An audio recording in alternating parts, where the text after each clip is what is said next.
My name is Gabrielle Wright, and I did my community assessment on the homeless population in Knox County due to the overwhelming drug problems that have taken over our communities.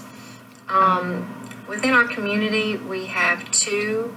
One is a woman's shelter, which is 9 miles outside of town, and it only houses 20 females.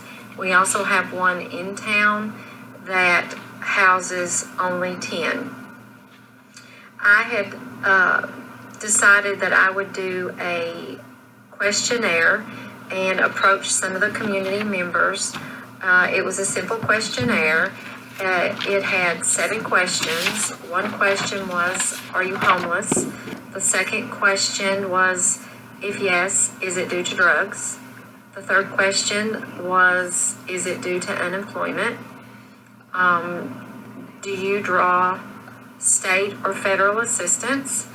Do you know anyone who is homeless? Do you think there is a need for a larger shelter to house the homeless in our community? And asked them if they needed to add any more comments. These were all yes and no answers, except for the last one.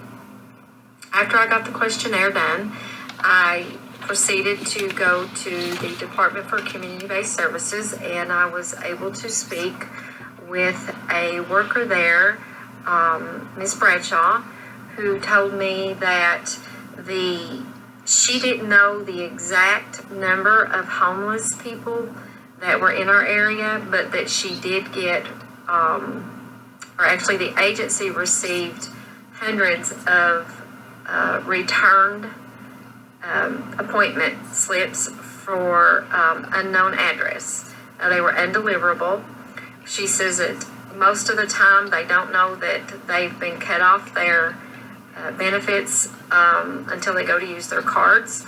She says when they do call the office, they talk with someone, and that's when they're notified that they've missed their appointments, and the individual lets them know, well, I didn't get it because I no longer live there. And when they're questioned about where they live and a new address, they just say, well, I'm in between places, or I stay here and I stay there.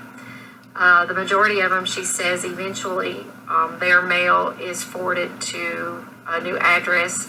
They usually give a mother or a family member.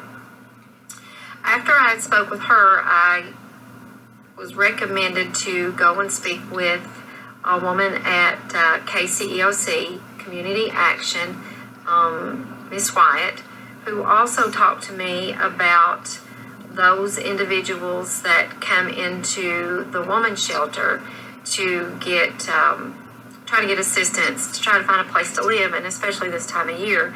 She said that with 20 beds, she said they've got a very long waiting list also. Last winter, they distributed over 240 blankets in one day to those that were homeless. I feel like this is an important topic because homelessness is not only in my community, but it's all around the state of Kentucky. And I would like to see in my community a big place, a bigger shelter that would be built. After I had spoke with these 2 young ladies and with my questionnaire in hand, I approached the mayor of Knox County, and I talked to Mr. Thompson about what could be done to build a bigger facility.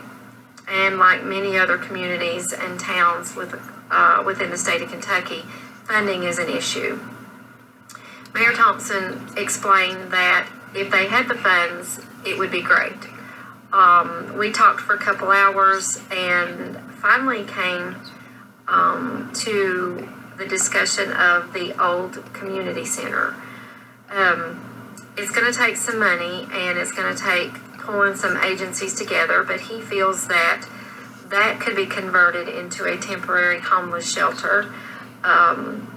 So we have hopes for that.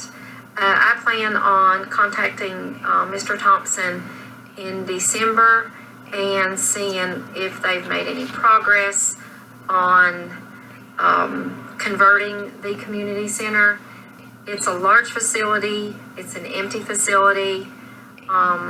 He said if they could get volunteers to come in or get other agencies to participate to help monitor, it would be a good idea.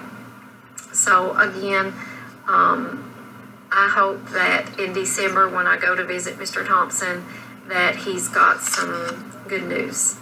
And that's all. Thanks.